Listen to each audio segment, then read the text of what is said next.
Hi, I'm Misia Butler. I'm playing KAOS in the new Netflix TV show KAOS.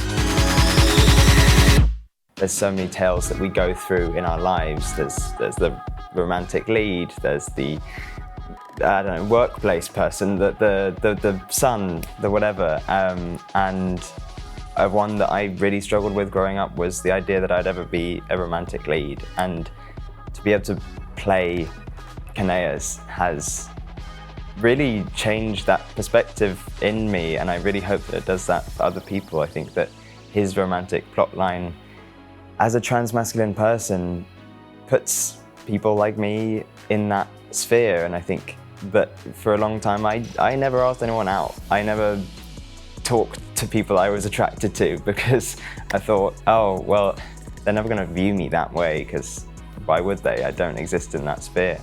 So I really hope that helps other people. KAOS's character brings in his transness in a really subtle way. I think it's very embedded in his story, and I think that it's really beautifully and nuancedly done.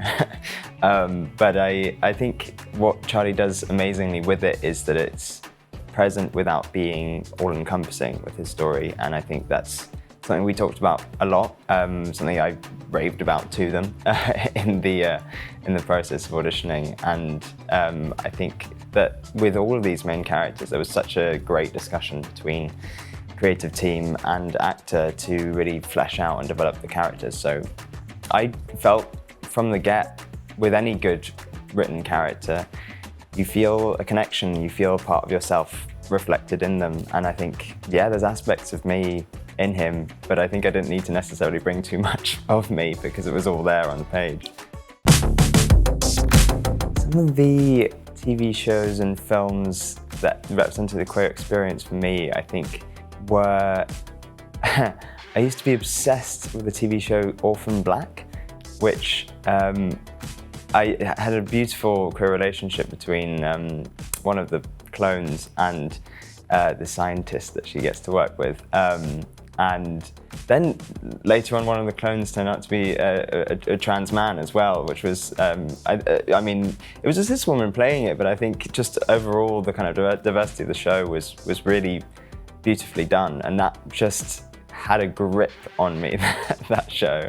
And also a film of mine that was always a favourite was Tomboy by Celine Sciamma, and it just really encapsulated what it felt like for me to grow up. I've never felt anything else represents the experience that I had as accurately, but also, again, similarly to KAOS, it does it in such a nuanced and understated way that I just felt was so poignant.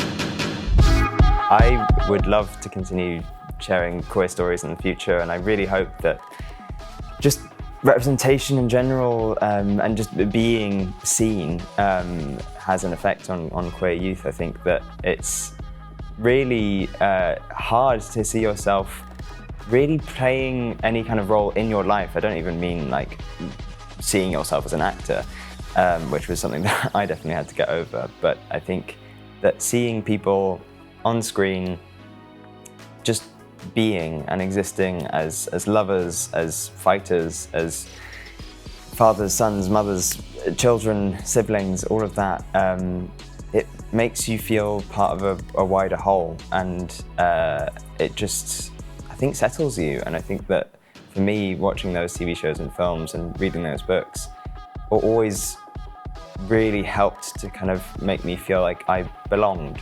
And I really hope that things like KAOS can do that for others.